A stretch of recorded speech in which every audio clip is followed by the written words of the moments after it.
स्वामिन्नमस्ते नतलोकबन्धो कारुण्यसिन्धो पतितं भवाब्धौ मामुद्धरात्मीयकटाक्षदृष्ट्या ऋज्व्यातिकारुण्य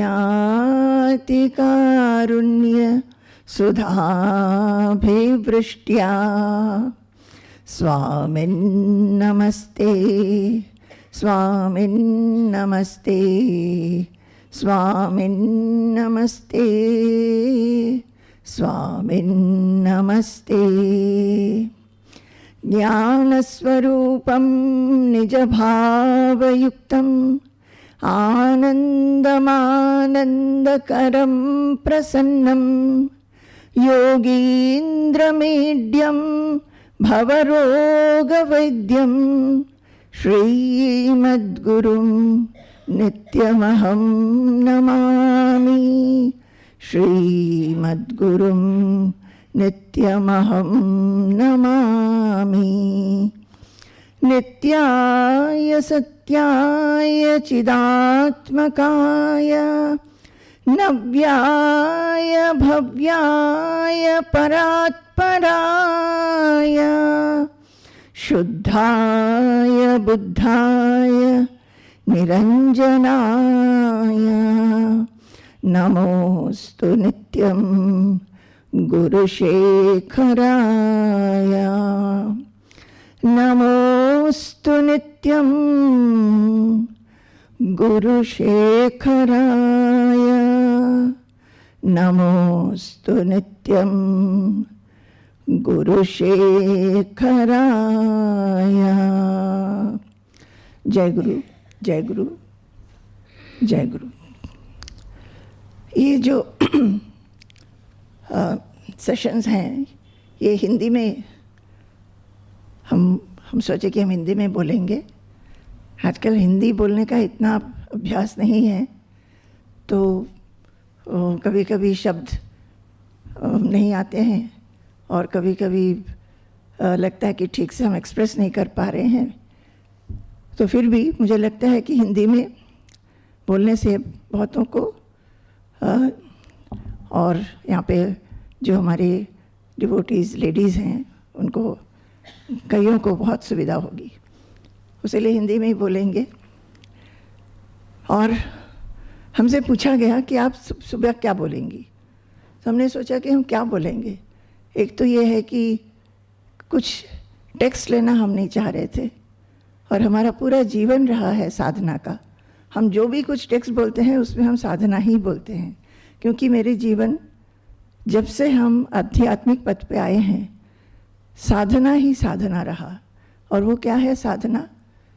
हमेशा इम्प्रूवमेंट का, प्योरिटी बढ़ाने का, हमारे अंदर जो कुछ भी अवगुण होते हैं उनको समझना और उनको दूर करके जो गुण हमारे में आने चाहिए, ऐसे एक मनुष्य होने के नाते जो होने चाहिए और एक स्पिरिचुअल पर्सन होने के लिए जो होने चाहिए, वो सारा गुण बढ़ाने का कोशिश ही हमारा साधना हमेशा रहा है। और इसमें ये साधना में हमेशा अगर हम भगवान को स्मरण करते हैं या नहीं तो जो सिर्फ अपने में आत्मा को, निर्विकार आत्मा के ऊपर ध्यान करते हैं, जो कुछ भी करें जो आध्यात्मिक पथ है उसमें यही एक है कि purity of the mind and intelligence. मन को बहुत पवित्र करना होता है और मन और इंटेलिजेंस, बुद्धि को भी बहुत, सिर्फ पवित्र ही नहीं, बुद्धि को उज्जवल करना होता है, तभी जाके हम आगे बढ़ सकते हैं। तो हमारा भाग्य ऐसा ही हुआ कि ये जो चीज़ है ये हमें समझ में आ गया कि अगर हम आध्यात्मिक पथ पे चलते हैं ये करना ज़रूरी है। ये नहीं कि हम हमेशा एक सद्गुरु के पास आए कि हम सत्संग सुनते रहे और सुन के हम जैसे ही हैं वैसे ही रह जाएं, तो उसका कोई मतलब नहीं है। हमें हमेशा देखना होगा कि हम कैसे हमारे मन को ज़्यादा से ज़्यादा शांत कर सकते हैं। हमारी मन तो बहुत चीज़ों से उलझे हुए रहते हैं ना। सुबह से शाम तक आप देख लीजिए, जैसे ही हम सुबह उठते हैं तब लगता है कि हम देर से उठे हैं, कि हमारा बहुत काम है, आज कैसे ख़त्म करेंगे इनको, कि ऐसा कोई सिचुएशन जिसमें जो हम पसंद नहीं करते वो हमें करना पड़ेगा, कि जो जिनको हम पसंद नहीं करते उनके साथ हमारा व्यवहार होगा, तो कैसे ये सब करेंगे। तो शुरू से ही एक उलझन मन में शुरू हो जाता है। और सभी को मालूम है, सभी के जीवन में छोटा मोटा बड़ा सब कुछ इतने सारे सिचुएशंस आते रहते हैं कि मन शांत नहीं रहता, मन में टेंशन ही टेंशन रहता है। शांति कभी कभी होती है पर वो टूट जाता है। तो ये जो पथ है, ये पथ में है कि हम किसी भी हालत में कैसे शांति में रहेंगे, किसी भी हालत में हम कैसे प्रफुल्ल रहेंगे, कैसे प्रसन्न रहेंगे। और सिर्फ यही नहीं, हम प्रफुल्ल और प्रसन्न रहेंगे, रह सकते हैं तभी जब हमारा मन विकसित हो जाएगा, सबके तरफ विस्तृत हो जाएगा, अपना छोटा फैमिली को लेके, अपने घर परिवार को लेके, अपने बच्चों को लेके, कि अपने पोता पोती को लेके नहीं, बाकियों के लिए भी सोचने लगेगा, बाकियों को भी प्यार करने लगेगा। वो चाहे जीव जंतु हो, पशु पक्षी हो और मनुष्य हो, जिसको हम जानते भी नहीं हैं, उनके लिए भी हमारे मन में बहुत प्यार आने लगेगा, सोच आने लगेगा। उनके लिए हम फील कर पाएंगे, उनका दुख सुख को हम फील कर पाएंगे, उनके लिए कुछ करने का मन करेगा। हमारे पास जितना भी समय है उसमें से कुछ निकाल के उनके लिए भी कुछ करने के लिए मन आगे बढ़ेगा, तभी मन हमेशा के लिए प्रफुल्ल रह सकता है। अगर हम अपने छोटा एक गंडी में रहेंगे ना, छोटे परिवार में, तब उसी को लेके हम चिंतित रहेंगे, उद्विग्न रहेंगे, उसी को सोचते रहेंगे, जो मुझे चाहिए वो नहीं मिलने से हमको गुस्सा आ जाएगा, कभी कभी हमको बहुत दुख होने लगेगा। ऐसा ही हमारा जीवन रहेगा। तो हम ये कह रहे थे कि हमें हमारा ये भाग ऐसा हुआ कि जैसे हम इस पथ पे चलने लगे, धीरे धीरे धीरे ये सत्य उन्मोचित हो गया कि अपने आप को सुधारना है। हमारे जो कुछ भी अवगुण है, जो हमें एकदम सीमित करके रखता है, उसको छोड़ना है, और जो कुछ भी गुण हमें विस्तृत करेगा उसको बढ़ाना है। और हम इस समय ये बोलते हैं, ये भाग शब्द का उच्चारण करते हुए मुझे एक श्लोक का याद आ रहा है, ये हम बताना चाहते हैं। ये भागवत का एक श्लोक है, भागवत में नहीं है, भागवत का जो महात्म्य है उसमें बोला है, भाग्योदयेन बहुजन्म समार्जितेन सत्संगमेव लभते पुरुषो यदा वै अज्ञान हेतु कृत मोह महांधकार नाशम विधाय ही तदोदयते विवेकः। ये बहुत अच्छा है श्लोक। इस श्लोक का अर्थ यह है, भाग्योदयन, भाग्य उदयन, जब भाग्य का उदय होता है, और वो भाग्य किस समय उदय होता है, भाग्योदयन बहुजन्म समार्जितेन। बहुजन्म ये तो हिंदी का वर्ड है, अनेक अनेक जन्म का जो भाग्य है, अनेक अनेक जन्मों में जो पुण्य किया है, उसके कारण जो भाग्य मिला है, भाग्य का जब उदय होता है, बहुजन्म समार्जितेन सत्संगमेव लभते। जब कोई एक का भाग्य उदय होता है, किस तरह, बहुजन्म का सुकृति के कारण, पुण्य के कारण इस भाग्य से सत्संग मिल जाता है। इस कक्षा का नाम यही है ना, सत्संग, साधना सत्संग। तो सत्संग क्यों नाम दिया है? तो हम लोग बहुत लोग मिलके बहुत और भी कुछ बात कर सकते हैं, पर हम सत्संग कर रहे हैं। सत्संग का अर्थ क्या है? सत्य के साथ संग करना। और सत्य क्या है? जो हमेशा रहता है, नित्य है, अविनाशी है, अविनश्वर है, शाश्वत है, जिसका कभी मिटता नहीं है, जिसका कभी क्षय नहीं होता है, जो अक्षय है, ये है सत्य। और वो कौन है? भगवान। भगवान चाहे आप जब बचपन में भी भगवान का सोचते हैं वो वैसे ही हैं, अगर आप अपने बुढ़ापे पे सोचते हैं तो भी भगवान वही है, सर्वव्यापी हैं, सर्वशक्तिधर हैं, सर्व चैतन्यमय हैं, वही हैं। चाहे आप यहाँ पे बैठ के भगवान का सोचे कि वहाँ पे बैठ के सोचे कि किसी भी समय सोचे, वो भगवान एक ही है, नित्य है। और अगर भगवान नहीं, अगर आप आत्मा का सोचते हैं, भगवान और आत्मा एक ही है, वो भी वही है जिसका क्षय नहीं है, जो नित्य है, शाश्वत है। तो सत्संग वही है जब हम सत का संग कर रहे हैं। सत का संग भगवान के बारे में सोचा जाए, कि आत्मा के बारे में सोचा जाए, कि ब्रह्मन के बारे में सोचा जाए, ये तो अपने आप में सत्संग हुआ। दूसरा क्या, किसको हम मामूली वर्ड में हम सोचते हैं सत्संग, किसी एक सत पुरुष का सत्संग करना। जब जो कोई भी एक महापुरुष है, महात्मा है, उनका जब हम सत्संग करते हैं, वो भी एक सत्संग है। तो क्या हुआ, जब हम बहुत लोग मिलके भगवान के बारे में कुछ पढ़ते हैं, सुनते हैं, चर्चा करते हैं, वो सत्संग हुआ। नहीं तो जब हम किसी महापुरुष का, कि महात्मा की वाणी सुनते हैं, वो भी सत्संग हुआ। क्यों सत्संग हुआ वो? क्योंकि वो महात्मा वो सत्य के बारे में बताएंगे, वो भगवान के बारे में बताएंगे, सिर्फ बताएंगे नहीं, वो ऐसा मार्ग प्रदर्शन करेंगे कि आप भी भगवान तक पहुंच सकते हैं। आपका पूरा जीवन भगवानमय हो सकता है। आप अपने घर में रहिए कि कहीं रहिए, आप घर का काम करिए कि ऑफिस में काम करिए, आपको हमेशा लगेगा कि आप भगवान से घिरे हुए हैं। आपको भगवान ने एकदम आलिंगन करके रखा हुआ है। ऐसा एक जो स्थिति, देखिए ये जो स्थिति के बारे में हम बोल रहे हैं ना, बोलते बोलते हमें रोमांच हो रहा है, क्योंकि वो स्थिति संभव है। वो स्थिति संभव है जबकि हम कुछ भी करते हुए हम हमेशा, हमें याद रहेगा कि हम भगवान से घिरे हुए हैं, भगवान हमारे सिर के ऊपर हाथ रखे हुए हैं। ये जो एक स्थिति, तो जब कोई महात्मा के पास कोई जाता है और उनकी वाणी सुनता है, कि वो जब शास्त्रों के बारे में बताते हैं, गुरु जो है ना वो, कि महात्मा जो सज्जन जो होते हैं, वो सब शास्त्र के बारे में बताते हैं, जहाँ पे भगवान के बारे में बताया गया है, तो वो भी सत्संग हुआ। तो ये सत्संग इस श्लोक में क्या बोल रहे हैं, भाग्योदयेन बहुजन्म समार्जितेन, बहुत बहुत जन्मों से जो अर्जन किया हुआ पुण्यों के द्वारा भाग्योदय होता है, उस भाग्य से किसी एक को सत्संग मिलता है। तो पहले आप लोग जो सब बैठे हैं, हम सभी लोग, हमारे में ये एक फीलिंग होना चाहिए कि हम भाग्यवान हैं, भाग्यशाली हैं, कि हमें सत्संग मिला हुआ है। और वो भी क्या, सत्संग सुनने के लिए आप उन्मुख हैं। उसी लिए सुबह बहुत काम होता है, वो सारा काम वगैरह करके आप लोग सब यहाँ पहुँच गए हैं। सत्संगमेव लभते पुरुषो यदा वै। अब सत्संग तो मिल गया, जब मिलने के बाद क्या होता है सत्संग से, अज्ञान हेतु कृत मोह महांधकार नाशम।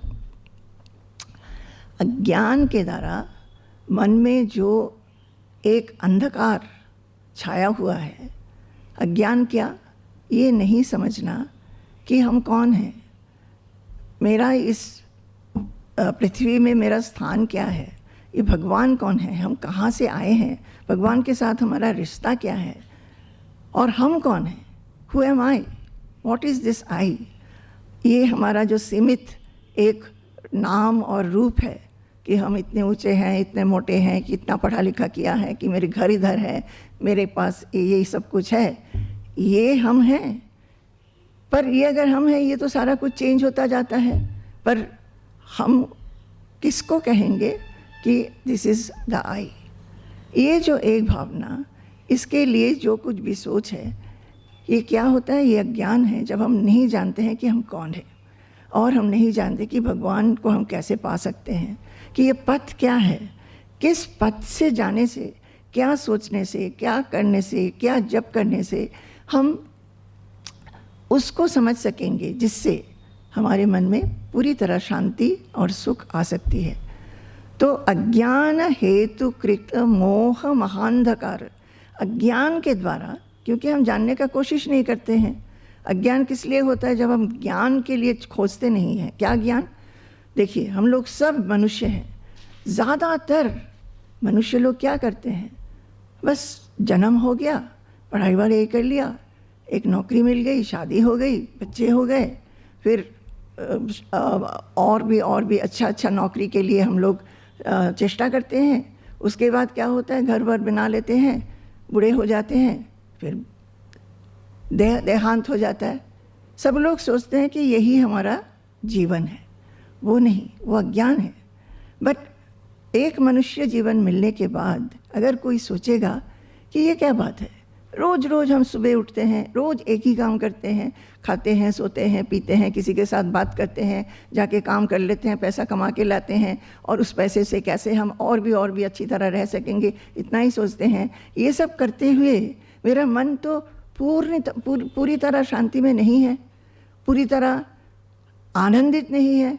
कभी कभी मुझे लगता है कि क्या है, रोज़ क्यों हमारे मन में ये सब होते हुए भी भय है, टेंशन है, एंजाइटी है, ये सब क्यों है?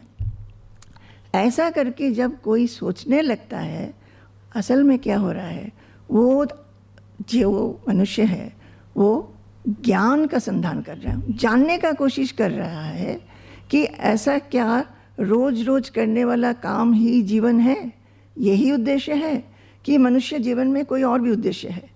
जानने का कोशिश, जानने के लिए एक प्रश्न मन में आ गया है। तो भाग्योदयेन बहुजन्म समार्जितेन सत्संगमेव लभते पुरुषो यदा वै अज्ञान हेतु कृत मोह महांधकार। ये अज्ञान के द्वारा जो एक जीवन को, एक साधारण गति में चलने वाला जीवन को ही सब कुछ समझता है, वह ज्ञान, और उसके कारण मन में क्या है, मोह होता है। मोह के कारण बहुत कष्ट होता है, मन आसक्ति होती है जीवन में, बच्चों के प्रति, पैसों के प्रति, घर के प्रति, सब कुछ के प्रति, अपने हेल्थ के प्रति। अगर और कुछ सब कुछ ठीक है तो अपने हेल्थ के लिए बहुत हो जाते हैं लोग चिंतित। तो ये जो मोह के कारण जो अंधकार छा जाता है बीच बीच में, हो सकता है हर समय नहीं, किसी किसी का तो रोज ही अंधकार है, किसी किसी का कभी कभी लगता है।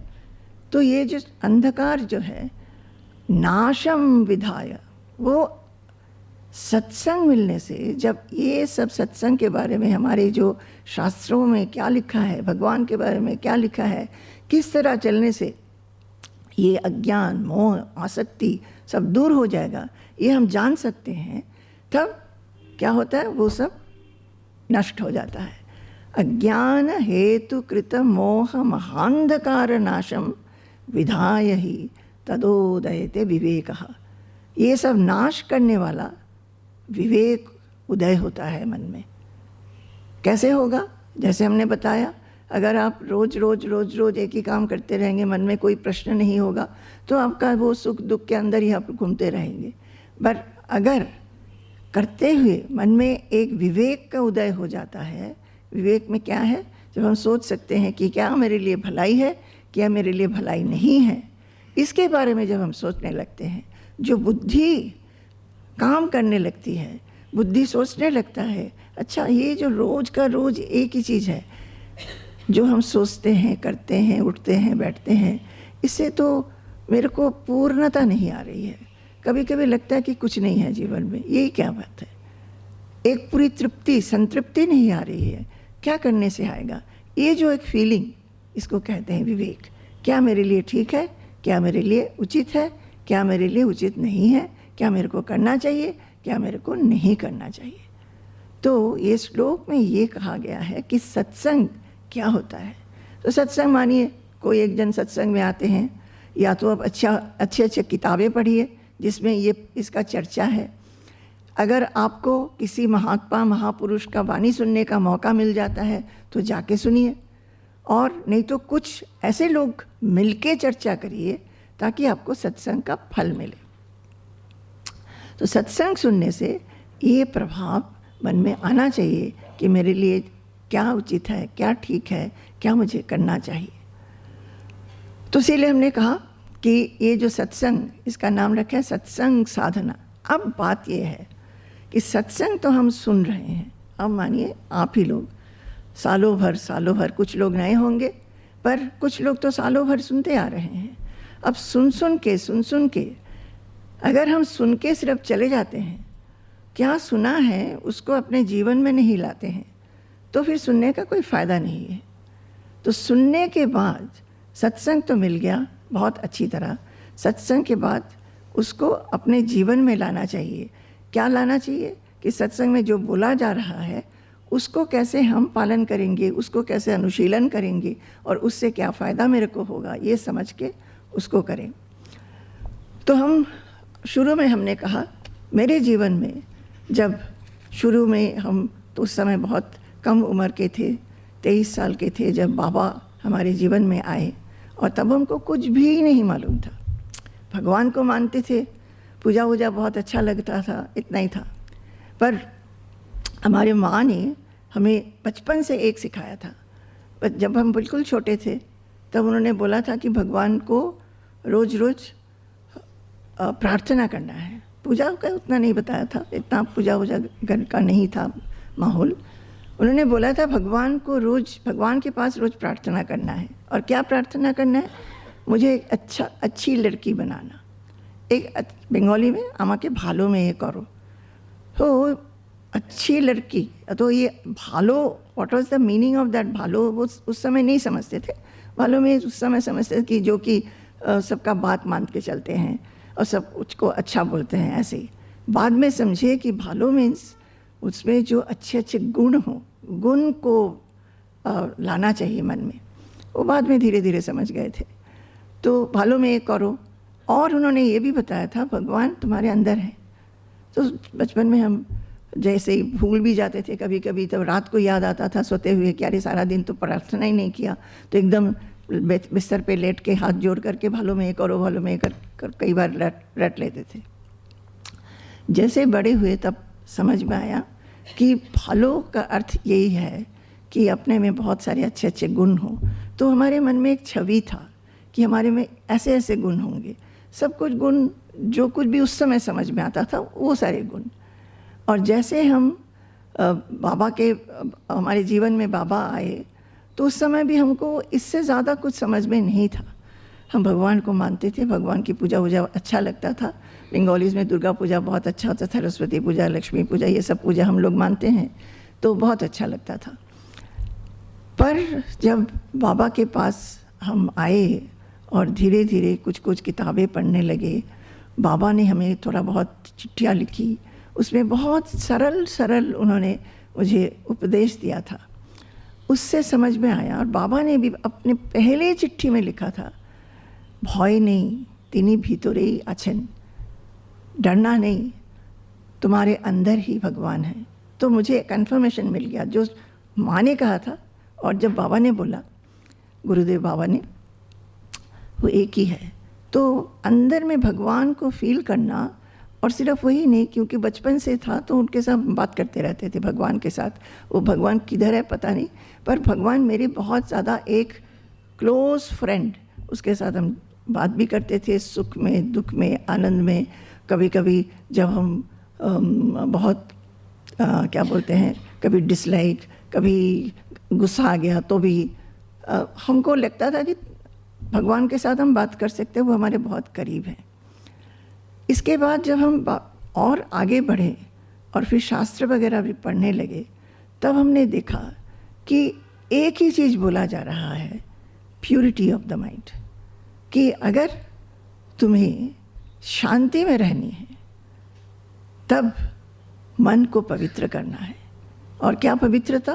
पवित्रता इस मन से क्या क्या चीज़ मन में उलझन ला देता है, एजिटेशन ला देता है, वो है, एक तो है अटैचमेंट, एक है डिज़ायर, और एक है ईगो, पॉजिटिवनेस। ईगो क्या? अहंकार। और अटैचमेंट क्या है? आसक्ति। एक तो अपने देह के ऊपर आसक्ति, और हम जिस चीज़ को सोचते हैं कि ये सब मेरा है, उसमें आसक्ति। और पॉजिटिवनेस, बहुत ज़्यादा हम सोचते हैं कि ये मेरा है, ये मेरे पास ही रहना चाहिए, ये सब भाव। और डिज़ायर, कि ये चाहिए, वो चाहिए, वो चाहिए। ये सारा कुछ जब हम मन में रखते हैं, इन सब से मन बहुत अपवित्र हो जाता है। तो जब ये समझ में आया, तब ये कैसे दूर किया जाए। और हमको एक बात बहुत अच्छा लगा, क्योंकि जो बाबा का कहना था, उस थोड़े दिनों में बाबा का देहांत हो गया। फिर स्वामी जी हमारे हमको गाइड करने लगे, फिर किताबें पढ़ने लगे। ये सब में हमने देखा कि अपना जो जीवन है उसी में सबको उतारना है। हमें हर दिन बहुत एक सिचुएशंस मिलता रहता है जहाँ पे हम अपने जो अवगुण हैं उसका सामना करते हैं। किसी समय गुस्सा आता है तो क्यों गुस्सा आ रहा है, गुस्सा आ गया, गुस्से में कुछ बोल दिए, पर उस समय समझ में आया ये है विवेक। विवेक क्या है? विवेक को जब हम बढ़ाते हैं, विवेक ने तब बताया और गुरु ने बताया कि अगर मानो गुस्सा है, किसी ने तुम्हारे साथ खराब अच्छा व्यवहार नहीं किया, गुस्से में तुमने कुछ कह दिया, तो ये मन में नहीं होना चाहिए कि उसने क्यों ऐसा किया। सोचना चाहिए ये कि उसने तो ऐसा किया, उसका नेचर ऐसा है, हम उसमें क्यों एजिटेट हो रहे हैं, हम क्यों नहीं शांत रहते हैं। तो क्या हुआ, जब हम दूसरों को तरफ उंगली दिखा रहे हैं कि उसने क्यों ऐसा किया, उसके जगह हम अपने तरफ सोच दिखाते हैं कि उसने तो ऐसा किया है, पर हम क्यों उसके ऊपर गुस्सा कर रहे हैं, हम क्यों ऐसा सोच रहे हैं, हम क्यों उसको घृणा कर रहे हैं। ये जो भाव, ये विवेक के कारण जब हम सोचते हैं कि हमारी बुद्धि ठीक ठीक जगह पे लगे, तो उस समय विवेक जागृत हो जाता है। तो ये जो बहुत भाग्य से जो एक सत्संग मिलता है, सत्संग सुन सुन के विवेक जागृत होता है, पर विवेक को भी काम में लाना चाहिए। क्या काम में लाने का क्या है?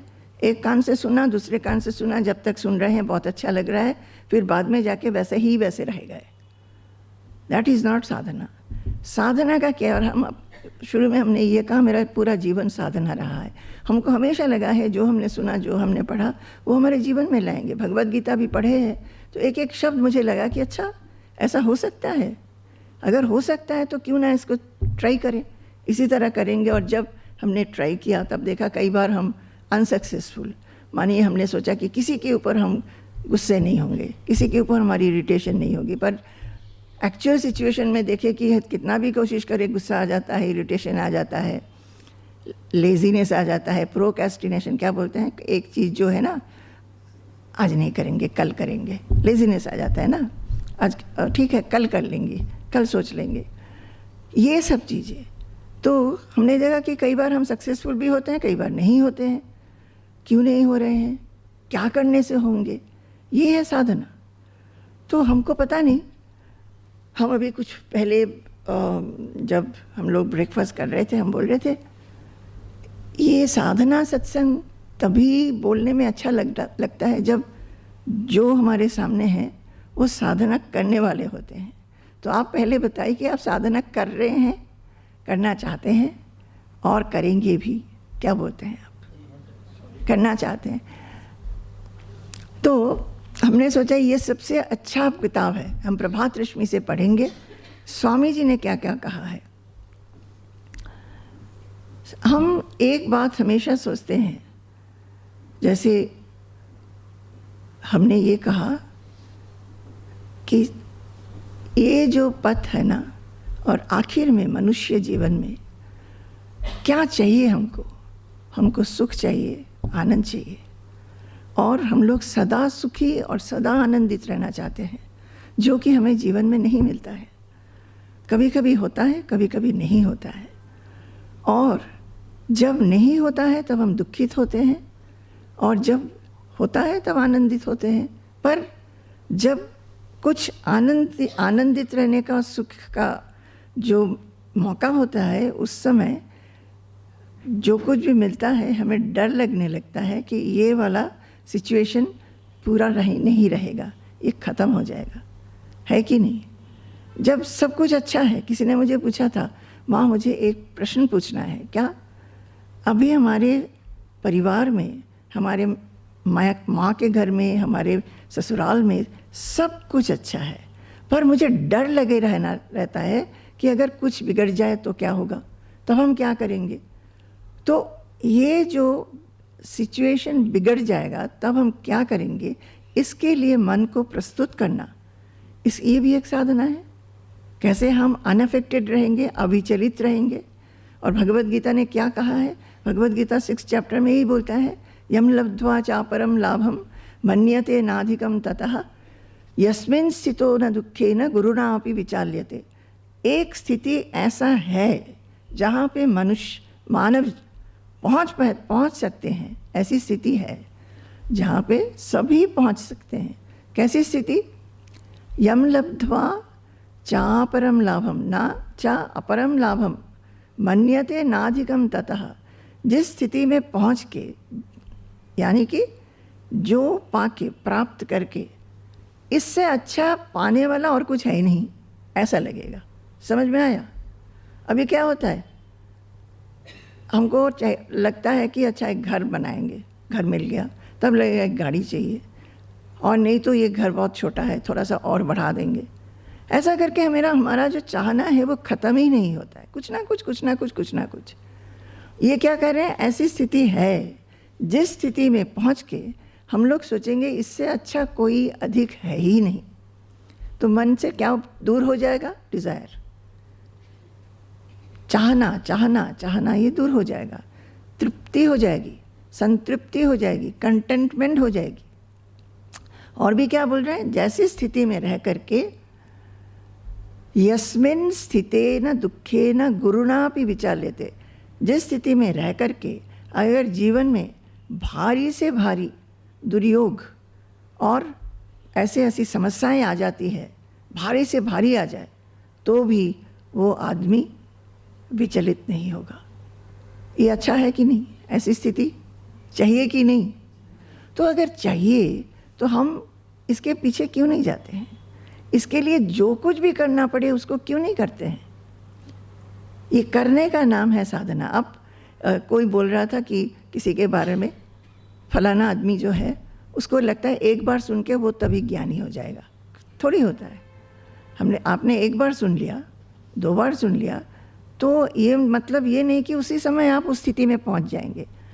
अगर कोई इंजीनियर बना है कि डॉक्टर बना है और अच्छा नौकरी वोकरी कर रहा है, कितना साल पढ़ाई करना पड़ा है। अब सोचिए, स्कूल पास किया, फिर कोई लाइन पकड़ के पढ़ा, यूनिवर्सिटी में पढ़ा, नहीं तो इंजीनियरिंग कॉलेज, मेडिकल कॉलेज में पढ़ के तभी ना ऊपर जाके उसको जो कुछ भी अभी एक हाई पोस्ट है उसमें है। कितना साल उसको हार्ड वर्क करना पड़ा। उसी तरह इसमें पहले दिलचस्पी होनी चाहिए, समझना चाहिए कि अच्छा ऐसा होता है, और इस पे एक फेथ रखना चाहिए। जो शास्त्र बोल रहा है, जो गुरु बोल रहे हैं, उसमें एक फेथ रखना चाहिए। फेथ रख के क्या करना है कि उसको आगे बढ़ो, उसको करने का कोशिश करो। तो ये जो किताब है ना, ये प्रभात रश्मि है। स्वामी जी सुबह हम लोग जब स्वामी जी को प्रणाम करते हैं तब स्वामी जी कुछ 10-15 मिनट बोलते हैं। तो प्रभात रश्मि पुष्प समर्पण उसको बोलते हैं, जब हम फूलों से स्वामी जी को प्रणाम करते हैं। और उसके बाद जो स्वामी जी की वाणी है उसको प्रभात रश्मि बोलते हैं। ये आश्रम में करीब 1995 में शुरू हुआ था। उस समय 7 बजे करते थे उसको, सुबह फूल वूल चुन के, फिर गुरु स्तोत्र के साथ पूजा करते थे। एक जन के हाथ में फूल हम देते हैं, वो जाके प्रणाम करते हैं। फिर उसके बाद सबका हो जाने के बाद स्वामी जी बोलते हैं। अभी तो स्वामी जी के हेल्थ के कारण अभी 10 बजे होता है। तो उसके बाद जो स्वामी जी बोलते थे, हम लोग हमेशा बोलते थे, स्वामी जी ऐसा कुछ बोलिए जो साधना के लिए बहुत अच्छा है। तो आप अगर देखेंगे फर्स्ट 1 और 2 वॉल्यूम्स, और ये तो छपे हुए हैं, जो नहीं छपे हैं वो बहुत सारे पड़े हुए हैं आश्रम में, ऑल आर साधना ओरिएंटेड, साधना के लिए है। तो हमने सोचा कि हम इस सेशन में 3 दिन का है ना, 3 दिन का है, तो हमने सोचा कि हम उसमें से पढ़ के, ताकि सबको समझ में आए कि कहाँ पे हमारा साधना हम ठीक से समझे और कहाँ पे हम साधना को नहीं समझ पा रहे हैं। हम ऐसा कुछ कर रहे हैं जो कि साधना के विपरीत हो रहा है। तो उसमें हमने ये वाला फर्स्ट वॉल्यूम लिया है, और खोलने से मेरे सामने जो आया है आचार्योपासना एंड ईगो इफेसमेंट। ये तो इंग्लिश में है, हम थोड़ा हिंदी में करके बोलने का कोशिश करेंगे, और जहाँ पे हम हो जाएंगे साहू जी, नहीं तो YB प्रसाद जी थोड़ा हेल्प कर देंगे। आचार्योपासना एंड ईगो इफेसमेंट। आचार्योपासना समझ गए? आचार्य का उपासना, तो गुरु का उपासना जो पढ़ाते हैं। तो यहाँ पे ये आचार्य है, ये जो शब्द है ये भगवत गीता से है। भगवत गीता में 13 चैप्टर में ज्ञानी का लक्षण बताए हैं। उसमें कुछ सारे ये क्या बोलते हैं लक्षण बताया गया है। अमानित्वम, अदम्भित्वम, अहिंसा, क्षांतिरार्जवम, आचार्योपासनम, शौचम, स्थैर्यम, आत्मविनिग्रह। तो भगवद गीता भी अगर हम पढ़ेंगे, हम जब भगवद गीता का क्लास लेंगे ना तब हम बताएंगे और अच्छा से। साधना को आगे बढ़ाने के लिए जो हम बता रहे थे कि प्योरिटी चाहिए। किस चीज़ की प्योरिटी? मन की, बुद्धि की। इसमें ये सारा लक्षण बता दिया गया है। अगर 12वां अध्याय में देखेंगे वहाँ पे भी बहुत लक्षण ऐसे बताया है। अद्वेष्टा सर्वभूतानां, किसी को द्वेष नहीं करो। ऐसा करके जो गुण है, क्या क्या गुण किसी सबको अपनाना चाहिए, वो गुण लिख दिया गया है। तो हम यही कह रहे हैं, जब हम सुनते हैं ना, हमारे में हमेशा रहा है जो हम सुनते हैं उसको हम करेंगे, ट्राई करके देखेंगे कि मेरे में आता है कि नहीं। जैसे हम बहुत कोशिश करते हैं, फिर भी मुझे मालूम है कि अभी भी मेरे में एक अवगुण है, हम बहुत जल्दी रिएक्ट कर देते हैं। किसी ने कुछ बोला कि कोई भी एक स्थिति हुआ तो एकदम से रिएक्ट करते हैं। हम जानते हैं कि वो अच्छा नहीं है, उसके लिए अभी भी हम ट्राई करते हैं। तो एक अच्छा साधक जो है ना, जो स्पिरिचुअल पथ पे है कि अच्छा भक्त है, उसके लिए पूरा जीवन ही सीखने का है और पूरा जीवन ही साधना का है। ये कभी ख़त्म नहीं होगा। ये कभी नहीं होगा कि हम सब कुछ सीख लिए हैं, सब कुछ जान लिए हैं।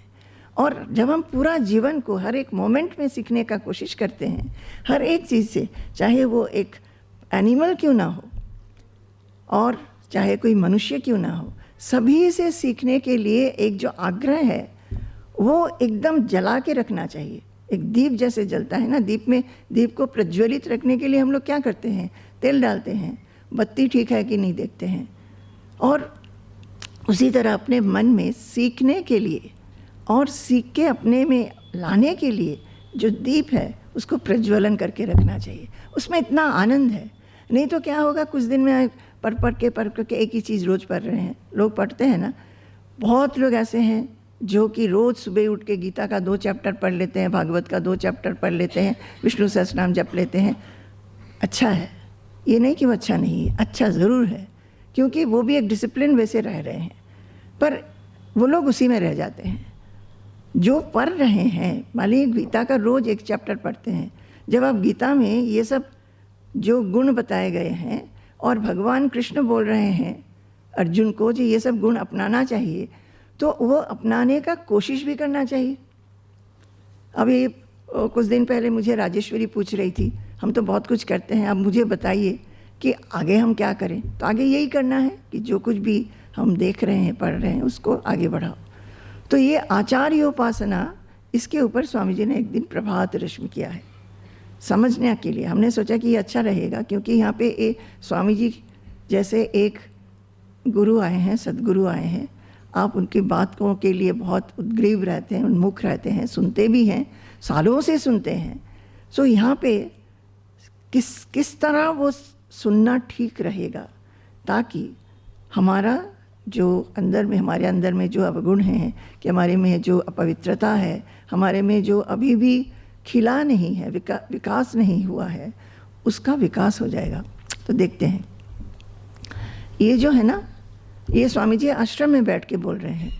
तो बोल रहे हैं, कल मैंने तुम लोगों को ज्ञान के विषय में बताया था और उसमें हमने 13 चैप्टर भगवद गीता का उसमें से बताया।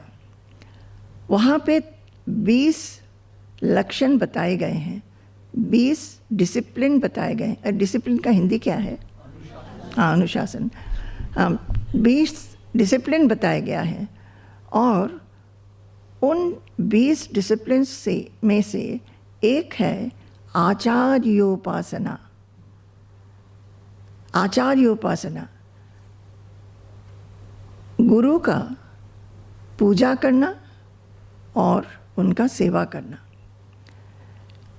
आज मैं सोचता हूँ कि इसके बारे में मैं सबको कुछ बताऊं। एक ये बात है कि जब कोई सेंट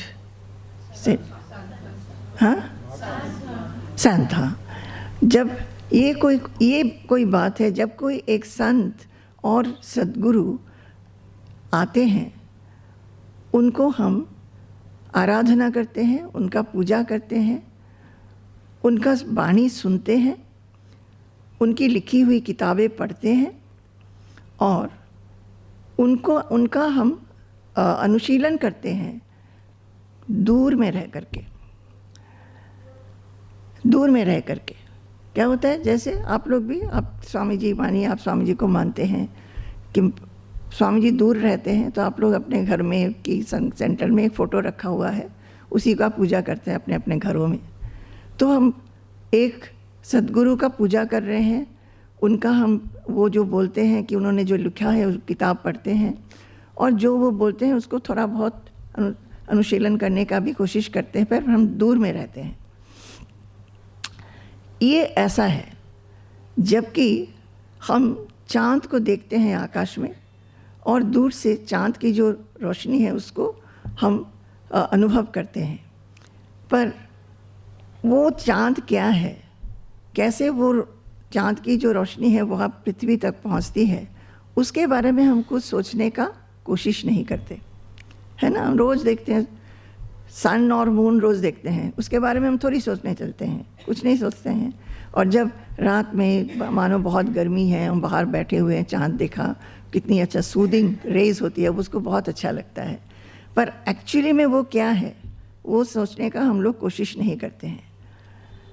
पर अगर आप साधक हैं, फिर ऐसा दूर में रहना ठीक नहीं है।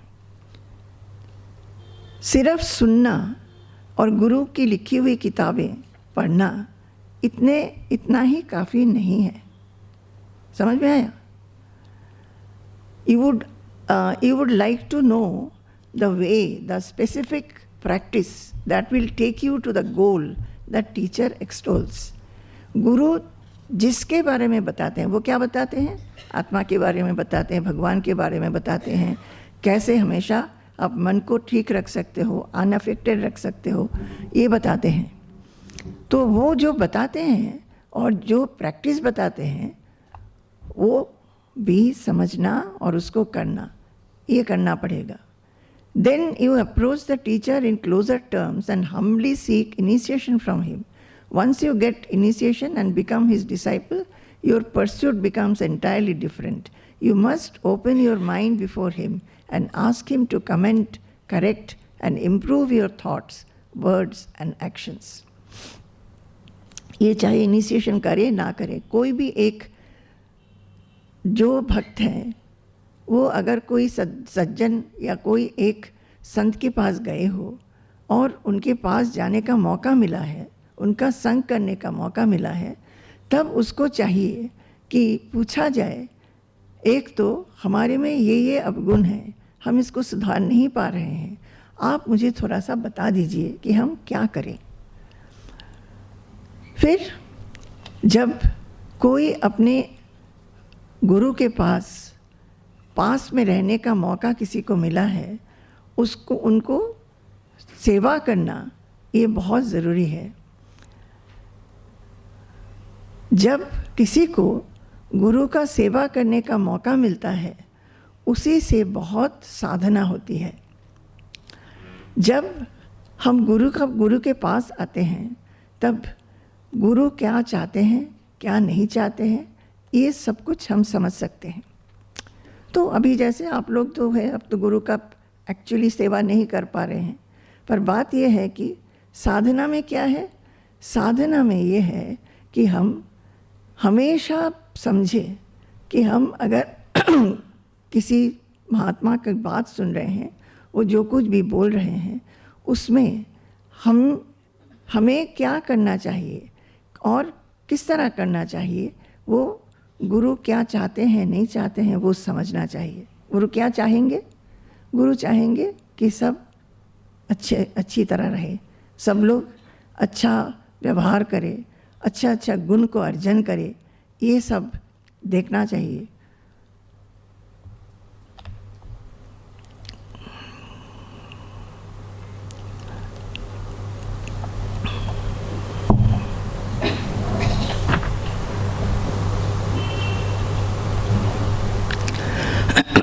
तो गुरु हर एक बात में, जैसे हमने ये सोचा कि सबके लिए बहुत अच्छा रहेगा, क्योंकि यहाँ पे क्या है, एक ग्रुप स्वामी जी आए हैं, सब लोग मिलके इसको चला रहे हैं, सबने एक यहाँ पे सत्संग कराने का, लेक्चर कराने का सब मौका बना दिया है, बहुत लोगों ने मिलके किया है। जैसे लोग आते हैं, वो लोग कहाँ बैठेंगे, क्या खाएंगे, क्या प्रसाद दिया जाएगा, कुछ लोग मिलके तो कर रहे हैं ना। क्यों कर रहे हैं? क्योंकि गुरु ये चाहते हैं, गुरु चाहते हैं कि जब लोग आएँ उनको सबको सुविधा मिले। मानो सब लोग आ जाते हैं यहाँ पे बैठ, देखते हैं कि कोई चेयर नहीं है, तो फिर अच्छा लगता क्या? अगर गुरु सुनते तो अच्छा नहीं लगता। मानो जो लोग आ रहे हैं उनको खाना खाने ले गए और जाके देखा वहाँ खाना तैयार भी नहीं है, कि बहुत कम है, सबको खाना नहीं मिला, वो उनको अच्छा नहीं लगता। तो बेसिक ये है आचार्योपासन में कि गुरु का सेवा जो है, वो गुरु का सेवा, गुरु क्या चाहते हैं उस तरह काम करो। ये हमारे मन में लगता है कि जो आप लोग जो हैं उनके लिए बहुत ज़्यादा ये वैलिड है, और जो मानिए नहीं है, गुरु तो अभी स्वामी जी यहाँ पे सशरीर है, उसीलिए जब वो यहाँ से चले जाते हैं तब अपने अपने घरों में आप क्या करेंगे? घर में क्या करेंगे? ऐसा करेंगे कि जैसा करके गुरु ने बताया है, कि संत ने बताया है, कि महापुरुष ने बताया है, क्या क्या गुण हमें लाना चाहिए, किस तरह साधना करना चाहिए, किस तरह मन से बाकी सब कुछ छोड़ करके अपना चिंतन जो है वो एक तरफ भगवान को मान के पवित्रता से, दिव्यता से सब काम करें। ये जब करेंगे तब गुरु का सेवा होगा। तो हमने क्या कहा, एक तो हमने एक एग्जाम्पल लिया कि जब यहाँ पे आश्रम में कि सेंटर में, कि आश्रम में जब किसी भी सेंटर में आप जब लोग जो इसको अरेंज कर रहे हैं उनका जो एक आचार्योपासना है, जब गुरु शरीर में आते हैं और गुरु जब दूर रहते हैं, दूर में रहते हुए आप क्या करेंगे? दूर में रहते हुए भी जो कुछ भी गुरु बोलते हैं उसका आप पालन करेंगे।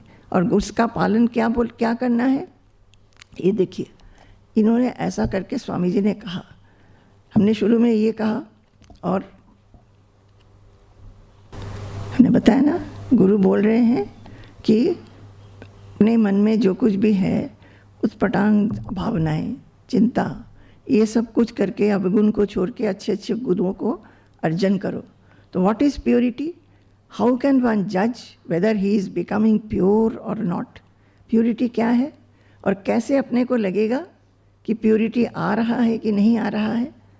आप हर एक जन अपने मन में देखिए कि अपने में सबसे पहले हमको पता चल जाता है कि हमारे मन में अवगुण क्या है। दूसरा अगर कोई जान भी नहीं सकता है, हम लोग जान जाएंगे कि आज मेरे मन में किसी के प्रति थोड़ी बुरी भावना आई थी, कि किसी के प्रति थोड़ा सा ईर्ष्या हुआ था, किसी के प्रति मेरा थोड़ा सा डिसलाइक हो गया था, मन थोड़ा सा खराब हो गया था। क्यों हो गया था? अगर हम उसको विचार करके समझेंगे तब हम आगे बढ़ सकेंगे। तो स्वामी जी एक दिन प्रभात रश्मि में बोल रहे हैं, what is purity? How can one जज whether he is becoming pure or not? Purity क्या है? कैसे आप जानोगे कि प्योरिटी क्या है और क्या नहीं है? तो वो बोल रहे हैं कि the purification means reduction and extinction of desires. Desires may be secular, worldly, or they may be spiritual, otherworldly. Purification ये है कि जब मन से हम अपना जो चाह है ना, क्या चाह है? बहुत कुछ हो सकता है। मटीरियल चीज़ें हो सकती है, जैसे पैसा हो, घर हो, गाड़ी हो, चीज़ें हो, गैजेट्स हो, और घर गृहस्थी के बारे में हो कि बच्चों के प्रति हो, ये सब तो बहुत एक है। दूसरा है जो कि बहुत सूक्ष्म है, वो चाह हमेशा किसी से जाता ही नहीं है कि मेरे को सब अच्छा बोले, मेरे साथ अच्छा बिहेव करे, मेरे को थोड़ा प्रेज़ करे, मेरे को थोड़ा सब प्यार में गले लगाए। ये जो चाह है ये बहुत सूक्ष्म चाहना होता है। अगर मटेरियल चीज़ों के प्रति चाह चला भी गया है कि कम हो गया है, ये जो चाह है ना, these desires कि I should be praised, I should be talked to in a good manner, I should be in the middle of good people, ये जो सटल चाह है ये जाता ही नहीं है कभी। तो बोल रहे हैं जो डिज़ायर्स जो है वो सेक्युलर होता है, कभी वर्ल्डली होता है, कभी स्पिरिचुअल होता है, स्पिरिचुअल भी होता है। स्पिरिचुअल डिज़ायर्स बहुत होते हैं, that I should have many followers. तो जैसे हम एक लेक्चर दे रहे हैं, मुझे लगना चाहिए, लग सकता है कि मेरे लेक्चर को सब अच्छा बोले, अगर किसी ने अच्छा नहीं बोला तो हमें मन खराब हो सकता है। That is spiritual desire. Even spiritual people should not have desire. सिर्फ गृहस्थों के लिए नहीं, nobody should have. If you have desire, देखिए ना, ये कठोपनिषद में बोला है, यदा सर्वे प्रमुच्यन्ते कामा येस्य हृदयश्रिताः अथ मर्त्यो अमृतो भवति अत्र ब्रह्म समश्नुते। जबकि मन से डिज़ायर पूरा निकल जाए तब क्या होता है? तब एक जन अपने आप को इमॉर्टल सोच सकता है।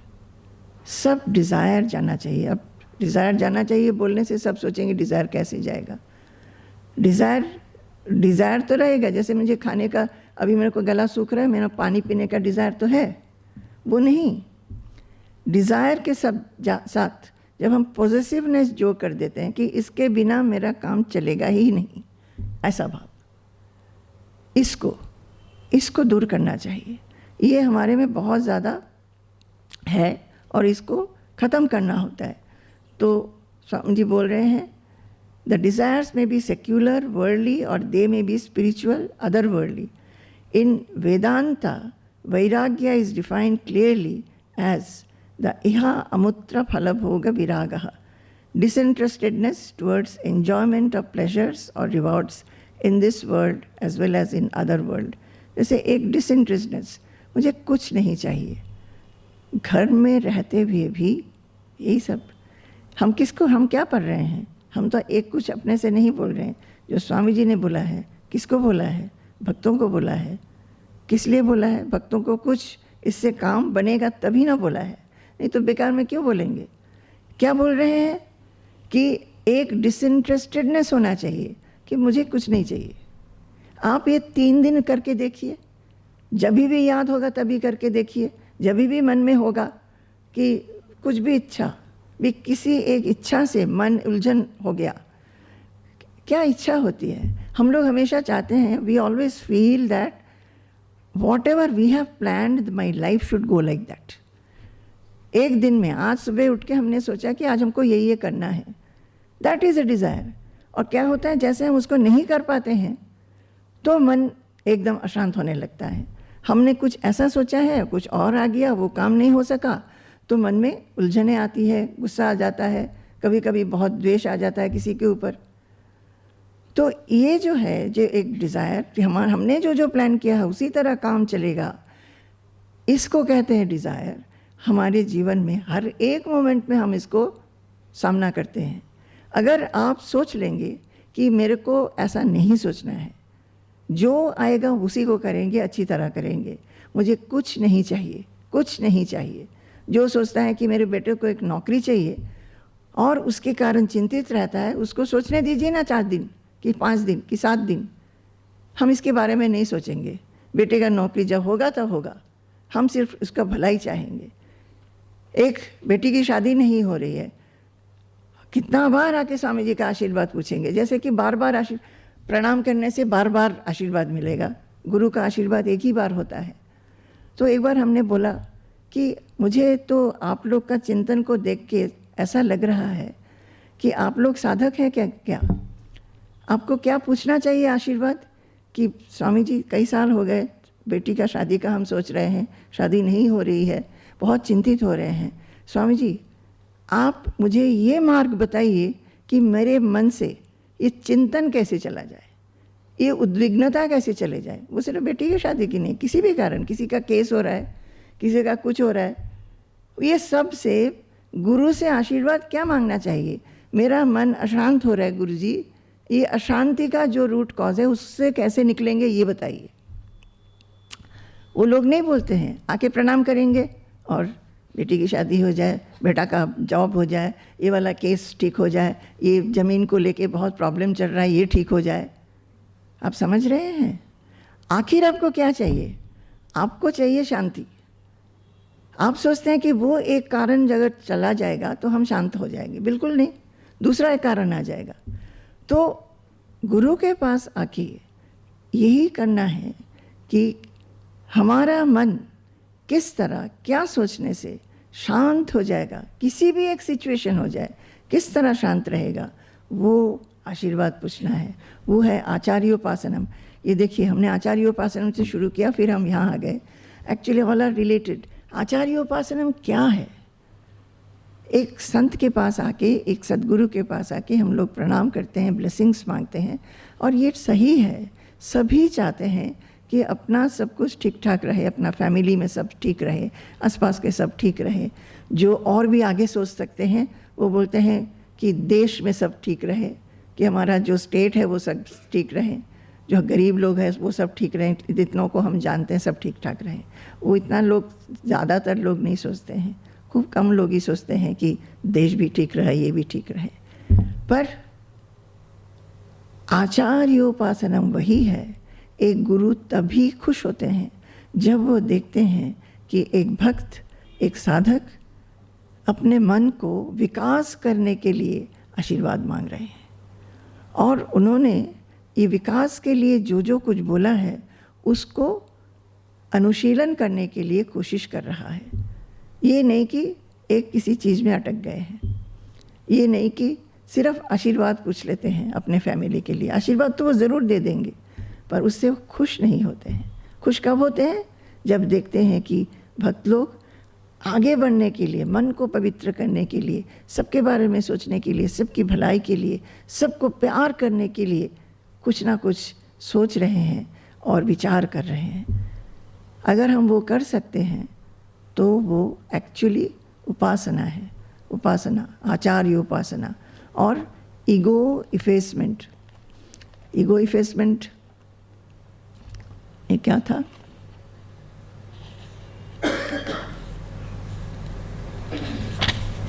अच्छा, ये किताब ना हम बहुत पढ़ते हैं। पहले बहुत पढ़ा था, फिर उसके बाद जब किताब के रूप में मिला, फिर जब पढ़ते हैं तब देखते हैं कि सब कुछ इतना अच्छा है, तो नोट करके लगते हैं कि ये सबको सुनना चाहिए, सबको समझ में आना चाहिए। फिर जब ये first volume and second volume. First volume ही मुझे सबसे अच्छा लगता है, बहुत अच्छा है ये। कहाँ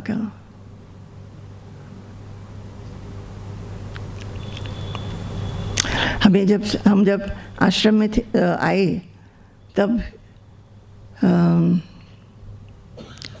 एक तो आश्रम में ये आचार्योपासना था ना, मुझे नहीं मालूम।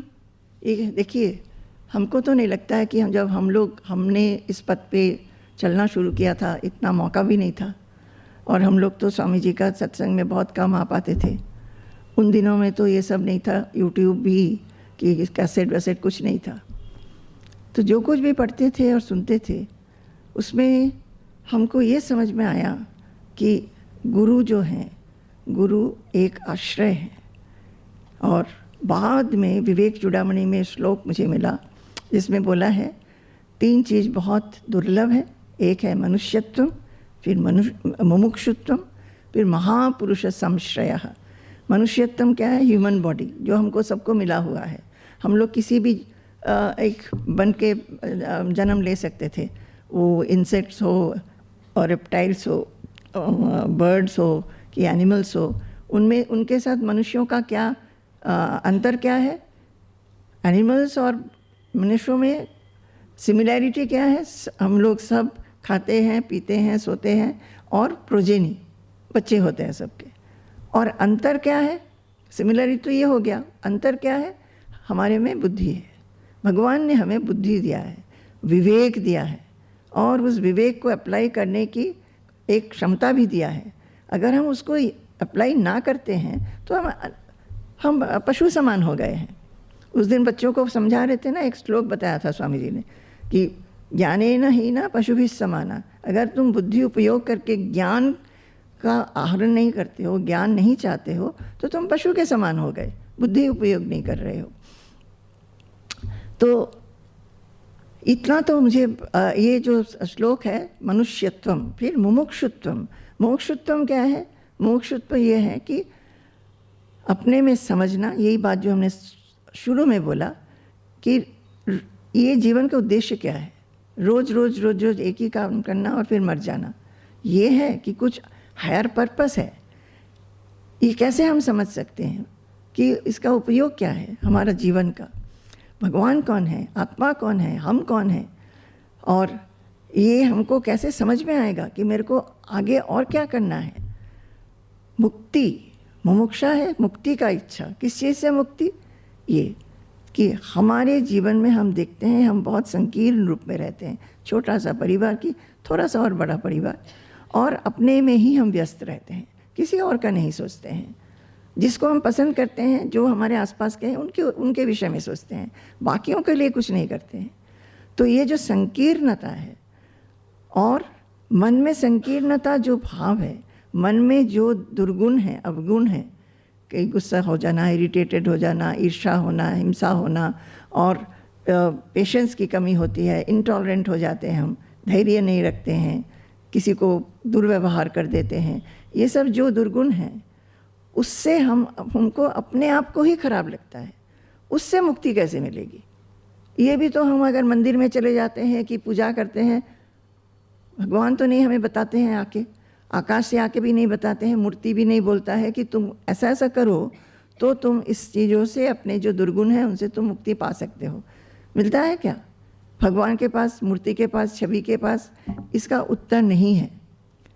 तो ये मनुष्यत्वम मुमुक्षुत्वम, जब मुमुक्षुत्वम भी हो जाता है, मनुष्यत्वम हुआ, मुमुक्षुत्वम भी हुआ, अब ये इसका जो जवाब है, हमारे में ये प्रश्न आया है कि मेरे मन को संकीर्ण करने का कुछ ऐसी मेरे मन में जो संकीर्णता है, कि मेरे में जो अवगुण है, इसके कारण हम बहुत दुखी हो जाते हैं कभी कभी। तो इसको कैसे हमें इससे छुटकारा पाया जाए? मनुष्यत्व भी हो गया और मुक्ति की इच्छा भी हो गई। अब आगे क्या चाहिए? महापुरुष संश्रय। एक कोई ऐसा होना चाहिए जो कि आगे बताएगा, वो है महापुरुष, सद्गुरु, कोई संत, कोई महात्मा, उनका संश्रय। संश्रय क्या है? परिपूर्ण रूप में आश्रय। तुम उनका बात सुनो, वो जो बोल रहे हैं वो सुनो, वो जो बोल रहे हैं और वो जो चाह रहे हैं ऐसा करो। ज़्यादातर आप देखेंगे, आप अपने में मिला लीजिए, हम सुनते हैं ज़रूर पर पूरी तरह अनुशीलन नहीं करते हैं। जो हमको अच्छा लगता है उतना ही करते हैं, बाकी अनुशीलन नहीं करते हैं। पूरी तरह अनुशीलन, संश्रय, उनको आश्रय समझना चाहिए। आश्रय कि उनका पूरी तरह हम उनके हमारे जीवन में उनको सोच लिया है, ये मेरे को आगे बढ़ाएंगे। तो इसीलिए शंकराचार्य का ये जो एक श्लोक है ना, शंकराचार्य का ये श्लोक है कि जो शुरू से हम जब बोलते हैं हमारे सत्संग में, जन्मानेक शतैः सदादर युजा, उसमें आप सब कईयों को मालूम है कि अनेक अनेक शत जन्म में जब एक कोई भक्त भगवान का आराधना करता है, भगवान की पूजा करता है, किस तरह आदर से, भक्ति से और वैदिक विधि से, जो वेद में बताया गया कि इस तरह पूजा किया जाता है, वो सब जब करते हैं तब भगवान संतुष्ट ईश स्वयं, भगवान स्वयं खुश हो जाते हैं। खुश होने के बाद भगवान को लगता है कि अब इसको सिर्फ अदृश्य रूप में हम नहीं रह सकते, इसको कुछ हमको बताना चाहिए। तो जब तक वो भक्त छवि में कि मूर्ति में पूजा कर रहा था, भगवान उसको कुछ नहीं बता सकते थे। अब भगवान जब संतुष्ट हो जाते हैं तब क्या होता है, भगवान साक्षात श्री गुरु रूपमेत्य कृपया, कृपा करके गुरु के रूप में वो सामने आ जाते हैं। दृग्गोचरसन, वो कृपा करके एक मनुष्य रूप में, गुरु के रूप में वो सामने आ जाते हैं और सामने आके भगवान को फिर गुरु के रूप में पूजा करते हैं। आचार्योपासनम, गुरु के रूप में भगवान को पा जाता है। और गुरु के रूप में तब क्या करते हैं भगवान, अब ये बात कर सकते हैं।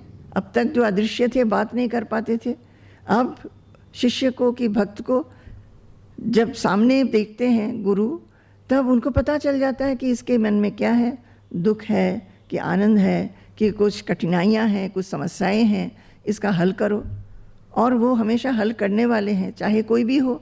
उनके पास जो कुछ भी है, कोई भी आ जाता है, उनको लगता है कि इसको शांति दे दें हम, वही उनका आशीर्वाद है। अगर कोई पूछता भी नहीं है तो वो आशीर्वाद के स्वरूप मन में एक संकल्प रखेंगे कि इस आदमी का भला हो। बार बार आशीर्वाद पूछने का कोई ज़रूरत नहीं है, वो आशीर्वाद करते ही रहते हैं। तो वो जब गुरु के रूप में आ जाते हैं तब वो क्या करते हैं, तत्वं साधु विबोध्य तारयति तान। तत्वं साधु विबोध्य, वो तत्व जो है, ज्ञान जो है, परम सत्य जो है, जो आध्यात्मिक तत्व है, उसको समझा देते हैं कि देखो तुम जो हो, तुम एक, तुम्हारे हृदय में भी भगवान है। तुम जो हो, तुम आत्मा हो, you are the soul, you are the changeless eternal soul, you are that, तत्वमसि। ये समझा देते हैं कि तुम ऐसे हो, आत्मा ही हो। तुम सोचते हो कि तुम ये शरीर हो, उसीलिए शरीर में जो कुछ भी चेंज आता है, और शरीर मेरा है और बाकी सब कुछ भी मेरा है, उनमें जो कुछ भी चेंज आता है हमारा, हम ये सब मेरा है, ये सब सोच के उसमें जो कुछ भी चेंज होता है, तुम्हारे जीवन में जो कुछ भी चेंज होता है, क्योंकि जीवन तो परिवर्तनशील ही है, उसमें जब चेंज आता है तुम दुखी हो जाते हो, तुम भयभीत हो जाते हो। पर असल में तुम्हारा जो रियल नेचर है, स्वरूप जो है, वो स्वरूप क्या है, तुम आत्मा हो, परिवर्तन, अपरिवर्तनशील हो, उसमें कोई चेंज नहीं है। तुम अपरिणामी हो, अविनश्वर हो, शाश्वत हो। और जो कुछ शाश्वत है, अगर तुम उस स्थिति को पकड़ सकते हो, तो भगवत गीता में जो बताया गया था कि उस स्थिति में रहने से क्या होगा, और कोई भी चाह नहीं रहेगा। अगर भारी से भारी समस्याएं आ जाती है तो भी कोई विचलन नहीं होगा, उसमें तुम रह सकते हो। ये गुरु तब बताना शुरू करते हैं, समझाते रहते हैं, और जितना भी तुम सुनोगे उसको फिर अनुशीलन करना चाहिए। अनुशीलन कहाँ करेंगे, बैठ के थोड़ी, मेडिटेशन करने से सिर्फ नहीं होगा। अनुशीलन क्या, तब क्या है, जब गुरु ने बताया कि तुम तो जो हो शाश्वत हो, तुम्हारे में चेंज नहीं है, तुम्हारा स्वरूप जो है उसमें कोई चेंज नहीं है, तुम उसको पकड़ के रखो। बाबा ने मुझे क्या बोला था, भगवान भीतरे ही आछेन, भय नहीं। तो उसका मतलब क्या हुआ, वो सिर्फ सेंटेंस थोड़ी है, हम ये बताना चाहते हैं। वो कभी भी मेरे लिए एक सेंटेंस नहीं था। जब भी हम ऐसी स्थिति में पड़े जहाँ पे मुझे डर लग रहा है कि हमको इनडिसीशन हो रहा है, तभी मुझे लगा कि भगवान अंदर में है, हम उसको पकड़े रखें। और भगवान कौन है, जो शाश्वत हैं, जिसमें परिवर्तन नहीं है, उनको पकड़ के रखें। तो जो गुरु बताते हैं उसमें उसका एक, उसको पकड़ के रखना चाहिए। तो गुरु उस तत्व को समझाते हैं, और तत्व समझाते हुए क्या हुआ, तत्वं साधु विबोध्य तारयति तान संसार दुखार्णवात्। ये संसार का सागर जो है, इसमें हमेशा वेव्स ही वेव्स हैं, लहरें आती हैं, कभी अच्छा, कभी तो ऊंचा ले जाते हैं, बहुत खुश हम लोग, और फिर कभी एकदम से गिराते हैं, तब बहुत दुखी। और नहीं तो कभी भी ऊंचा तो रहते हैं, फिर लगता है कि अरे गिर ना जाए, एक ऐसा लहर ना आ जाए कि हम गिर गए, तो भय, भय ही भय। अब देखिए ना, अब अगर विचार करके देखेंगे, हमेशा हम भय से ही जुड़े हुए हैं। भय, क्या होगा, क्या होगा, क्या होगा। चाहे हम उसको समझ सकते हैं, पर कभी कभी समझते हैं, कभी कभी मन के पीछे रहता है। तो संसार का सागर से किस तरह हम उद्धार कर सकते हैं अपने आप को, वो भगवान समझा देते हैं। और साधु विबोध्य, तो महापुरुष संश्रयः, तो एक जो महापुरुष जो हैं, संत जो है, उसी लिए इतना भाग्य है, इतना भाग्य है। अब देखिए ना, अभी स्वामी जी का स्वास्थ्य इतना ठीक नहीं है। स्वामी जी का ऐसा एक बीमारी आ गया है जिसमें वो अचानक गिर जाते हैं, कोई भी इंडिकेशन नहीं होता है, वो गिर जाते हैं। तो डॉक्टर ने कहा कि 24/7 उनके पीछे किसी को ऐसा करके चलना होगा ताकि वो पीछे गिरने से वो पकड़ लेंगे।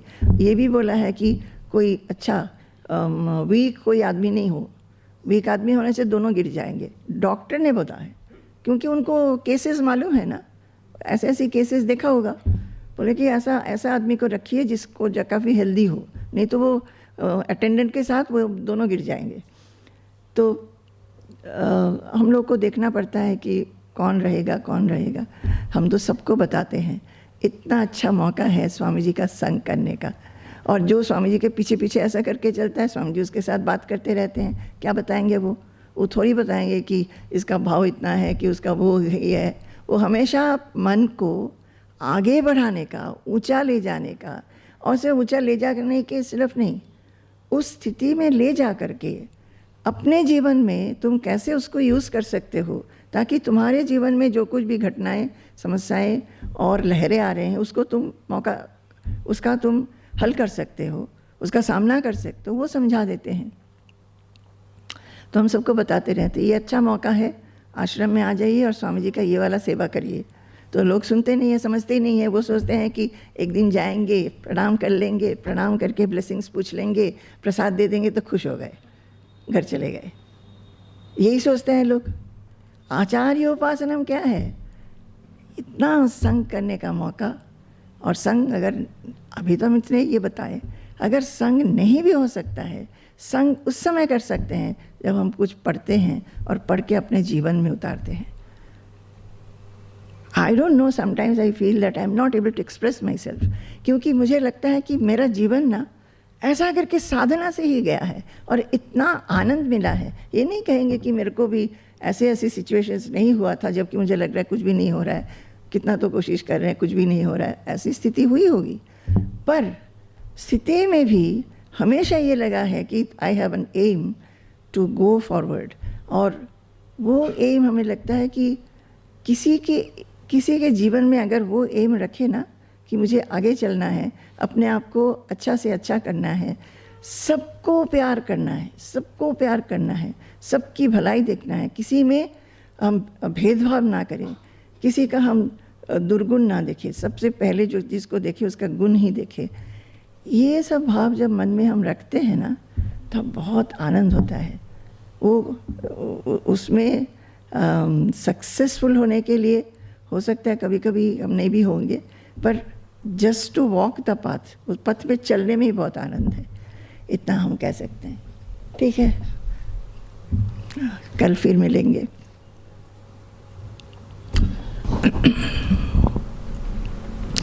संपूर्णं जगदेव नंदनवनं सर्वेऽपि कल्पद्रुमाः गांगं वारि समस्तवारि निवहाः पुण्याः समस्ताः क्रियाः वाचः प्राकृतसंस्कृताः श्रुतिशिरो वाराणसी मेदिनी सर्वावस्थितिरस्य वस्तु विषया दृष्टि परब्रह्मणि सर्वावस्थितिरस्य वस्तु विषया दृष्टि परब्रह्मणि। जय गुरु, जय गुरु, जय गुरु।